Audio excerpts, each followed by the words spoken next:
I was fighting for air when my sister leaned in, yanked the oxygen tube from my face, and whispered loud enough for the entire room, "Stop faking it. You just want pity." No hesitation, no remorse. My parents stood at the foot of the bed, arms folded, eyes flat, saying nothing as my lungs collapsed in on themselves. But the mistake they all made was assuming I was alone. They didn't see Dr. Cole standing behind them, watching everything. And 2 weeks later, at Grandpa's will reading, he would speak 6 words that ended their entire story. Before I continue, where are you listening from? Tell me, so I know someone out there understands what it feels like to face family alone. My name is Evelyn Hart, and for most of my life, I played the role everyone expected of me. The strong one, the steady one, the daughter who never needed anything. People think that kind of strength is admirable. They don't realize it's usually just loneliness dressed up to look respectable. Growing up, my family didn't dislike me. They just didn't see me. Not really. Not the way they saw Marissa. She arrived 4 years after me like some glittering miracle, the child my mother had always dreamed of. Beautiful, delicate, dramatic, in a way that drew attention like a magnet. I remember being 8 years old, setting the dinner table while Mom bent down in a cloud of perfume and told Marissa she had a special spark. I spent years trying to understand why I never had one. The truth is, I learned early that silence kept the peace. When Marissa cried, I stepped aside. When she wanted something, my parents rearranged their lives. When I needed help, the answer was always the same. "You're strong, Evelyn. You'll figure it out." And I did because I had no other choice. The only person who ever interrupted that narrative was my grandfather, Arthur Hale. He was the kind of man who noticed the smallest things, a fraying sweater cuff, a long exhale, the way a child held herself when she was trying not to cry. When I was 12, my family forgot my birthday because Marissa had a recital downtown. I sat behind his old tool shed, staring at the dirt, trying to swallow the lump in my throat.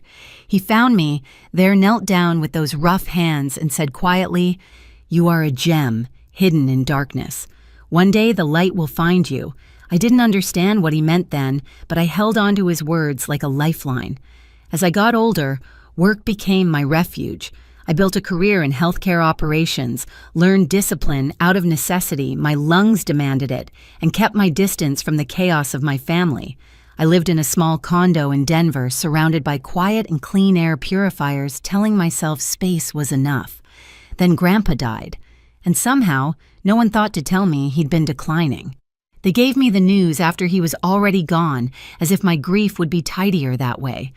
I should have known that was the beginning of everything unraveling.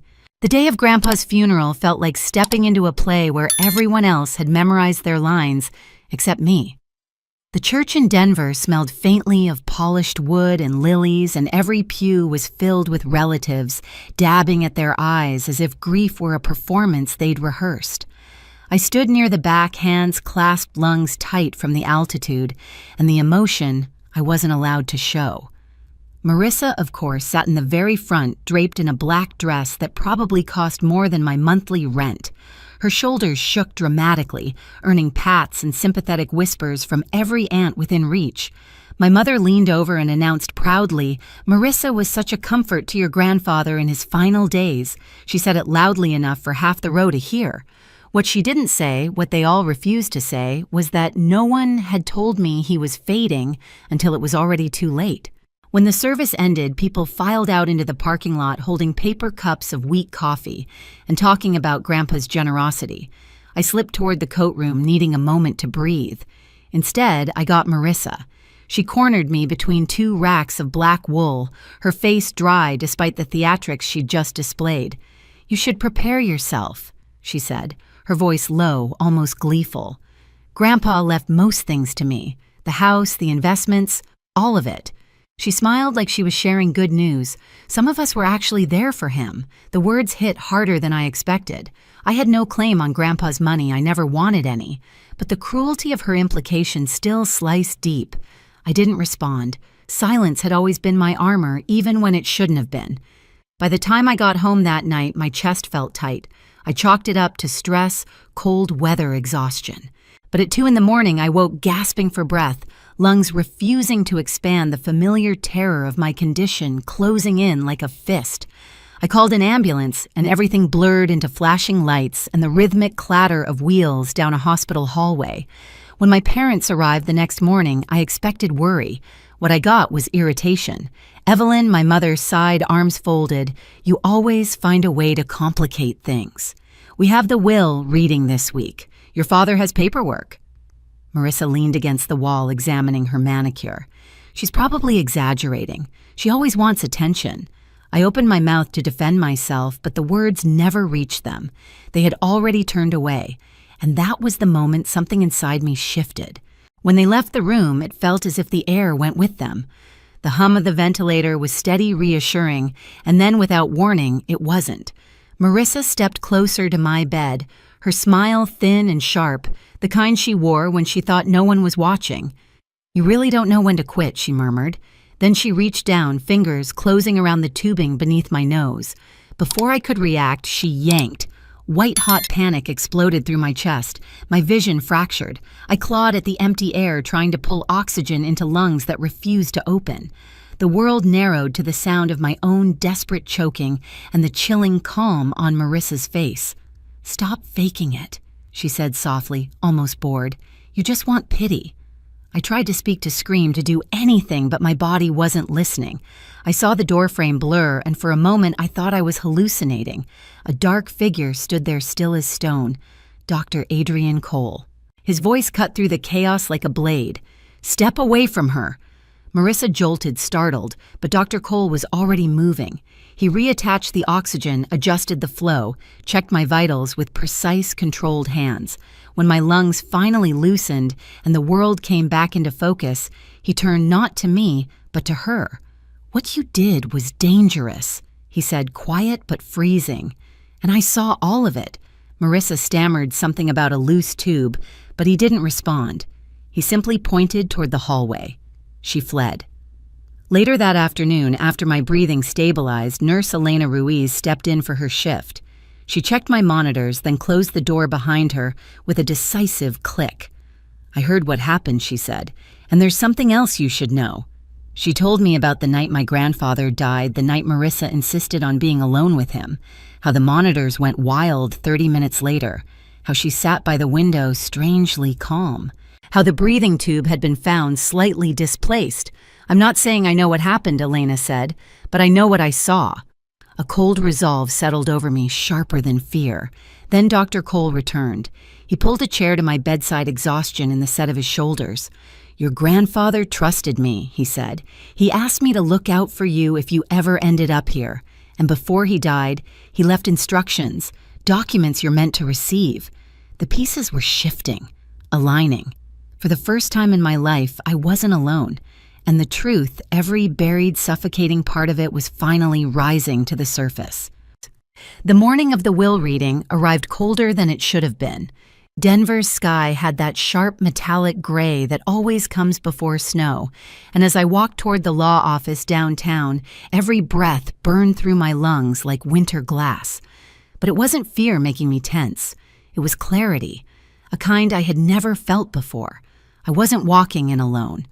Dr. Cole met me at the entrance, coat-buttoned, expression unreadable but steady.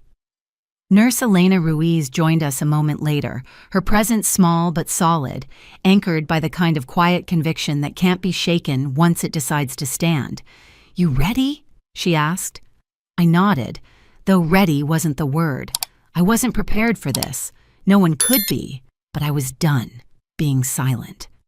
Inside, the waiting room buzzed with low whispers. My parents sat together, stiff-backed, attempting dignity. My mother clutched her purse like a shield. My father's knee bounced beneath the table, a tell he'd had since I was little. And then there was Marissa. She wore a white sweater dress, impossibly soft-looking, the kind of fabric that telegraphed innocence and expense. Her hair was curled perfectly, her makeup clean and dewy, an angelic veneer that would have fooled anyone who hadn't watched her rip the oxygen from her sister's face. When she saw me enter with Dr. Cole and Elena walking at my sides, something flickered in her expression.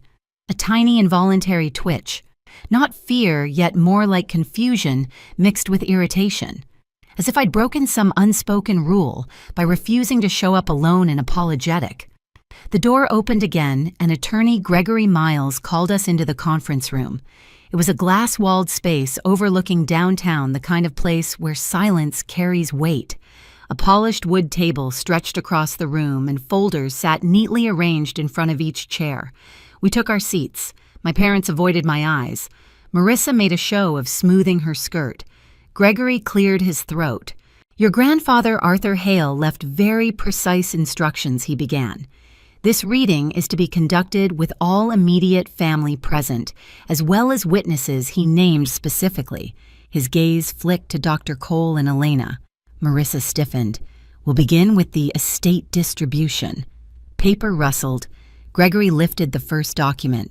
"The primary residence in Boulder, appraised at approximately $800,000, will be divided equally between Lorraine Hart, William Hart, and Evelyn Hart." My mother blinked. My father's head jerked up. Marissa shot to her feet. "That's not right," she snapped. "Grandpa told me the house was mine. He said I would be taken care of." Gregory didn't flinch. "Sit down, Miss Hart. There is more." She sank back into her chair, knuckles white against the table's edge. "The remaining investment accounts," he continued, "are to be allocated based on separate instructions provided by Mr. Hale." He closed the folder. "Before we proceed, we need testimony." The room shifted. Air thickened. Dr. Adrian Cole Gregory said Mr. Hale named you as a crucial witness. Dr. Cole stood slowly, his posture straight, voice level and clear. "I cared for Arthur Hale for 5 years. In that time, he confided in me significant concerns about his family dynamics, particularly regarding Evelyn, who he believed had been neglected and mistreated." He looked straight at my parents as he spoke. "Mr. Hale requested that if Evelyn ever arrived at this hospital, I was to ensure she was not alone." My mother opened her mouth to object, but he continued. "3 days ago, I walked into her ICU room and witnessed her sister Marissa Hart deliberately removing her oxygen tube, causing airway compromise and acute respiratory distress." The words hung in the air like a dropped chandelier. My mother gasped. My father's knee stopped bouncing. Marissa's lips parted in shock. "That's a lie," she burst out. "She was exaggerating. She always exaggerates." Elena rose before Gregory could call her. "I was there," she said quietly. "I saw you pull the tube, and I saw you stand there while your sister choked." Marissa let out a strangled sound, a mixture of disbelief and panic. "This is insane. They're making things up. Why would I hurt my own sister? This is some attack." Gregory lifted a hand for silence. Then he reached for a separate envelope. "Your grandfather anticipated denial. He left this as well." He handed the envelope to Dr. Cole, who stepped closer to Marissa. His shadow fell across her as he set a hand on her trembling shoulder. The room froze. He looked her directly in the eyes and spoke the 6 words Grandpa had left for her. "I saw you." And he knew. The effect was instant. Marissa's face drained of color, eyes blown wide with something raw fear, recognition, guilt, maybe all 3. Her breath hitched. Her composure cracked like thin ice. What does that mean?" she whispered. Gregory answered. "It means your grandfather changed his will after learning about your financial misconduct and your treatment of your sister. He left documented correspondence notes and accounts of the distress you caused him. He instructed me to remove you from inheriting any major assets." He opened the last envelope. "Furthermore, Mr. Hale created a separate bequest to Evelyn." My heart hammered. I didn't want money. I'd never wanted anything from them except respect.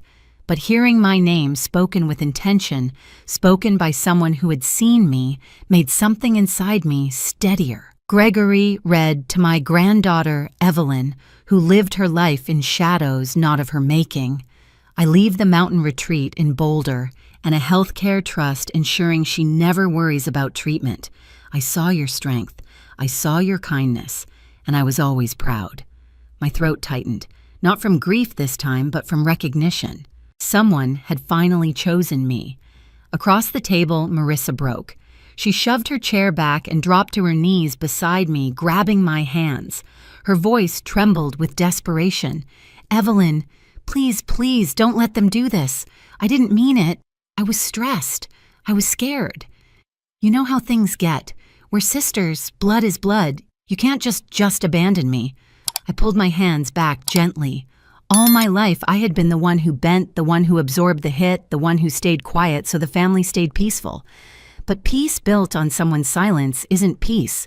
It's bondage. Marissa, I said softly, I'm not suing you. I'm not pressing charges.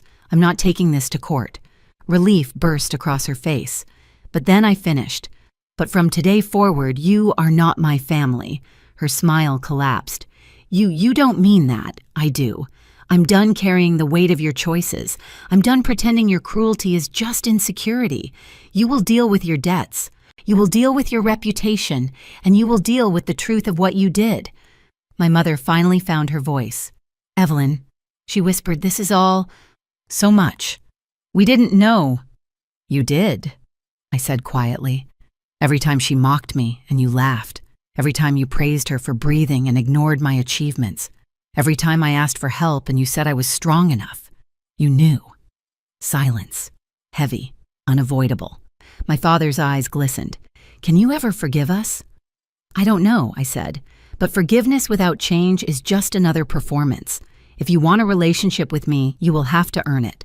No one spoke after that. Not a word. When we left the law office, snow had finally begun to fall, soft, slow flakes that melted the moment they touched the ground. Dr. Cole walked beside me, Elena just behind. For the first time in my life, the air felt clean. I moved into the mountain retreat 3 weeks after the will reading. The house sat on a quiet hillside in Boulder, tucked between tall pines that swayed like they were breathing with me. The first morning I woke there, sunlight spilled across the hardwood floors, and for the first time in years, my lungs expanded without effort. No alarms, no tension, just air. I unpacked slowly, room by room. Grandpa's books went into the study exactly as he'd kept them, alphabetized, annotated, some pages softened by time. Running my fingers across his handwriting felt like touching a memory that had finally learned to speak. I didn't block my parents' numbers. I didn't invite them either. Boundaries, I learned, weren't walls, they were doors I controlled. A week later, my father sent a message saying they were working on things. I didn't respond, but I didn't delete it. On Saturdays, I met Dr. Cole at a small cafe overlooking the ridge. He told me stories Grandpa had shared during appointments, questions about my work, pride he never voiced to the family, worries he buried because no one listened. Each story stitched something inside me back together. One evening, Nurse Elena called.